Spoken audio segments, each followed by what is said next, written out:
போய் வேட்டை கொண்டாந்தாக்கா அப்போ அந்த குஞ்சு கோழி அதக்கா காணும்.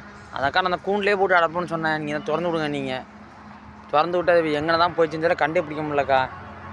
அதனால் எல்லா பற்றியும் தேடி பார்த்துட்டாக்கா இருக்கேன். இதுமாரி வீட்டுக்குள்ள போய் எங்கனாச்சும் நிற்கிற அந்த நாளைக்கு இருக்கேன். காலைல தான் அந்த பக்கம் போய் பார்க்குறேன். அடுத்த தெரு ஒன்று இருக்குது, இன்னொரு தெரு. அங்கே தான் போய் விசாரிக்கிறக்கா. இப்போ இங்கே உள்ள வீட்டெல்லாம் விசாரித்தேன். இதுமாதிரி குஞ்சு கோழி வளர்ப்பா அப்படின்ட்டாங்க. இந்த ஒரு கோழி தான் நின்றுட்டு இருந்தது. அப்புறம் போய் அதை விரட்டி திருமலை பண்ணிக்க பக்கத்தில் அதை விரட்டி கொண்டு வந்திருக்கோம். மற்ற கோழிலாம் நிற்கிதுக்கா. அந்த ஒரு கோழி தாக்கா அந்த குஞ்சு கோழி அதக்கா காணும். 2 4 6 8 10 11 நிற்கிதுக்கா. இங்கே கிணி கோழியோட சேர்த்து 12 நிற்கிது. ஒரு கோழி தாக்கா அந்த குஞ்சு கோழியும் காணுக்கா. பார்க்குறக்கா பார்த்து எப்படியே கண்டுபிடிச்சாரக்கா அதையும்.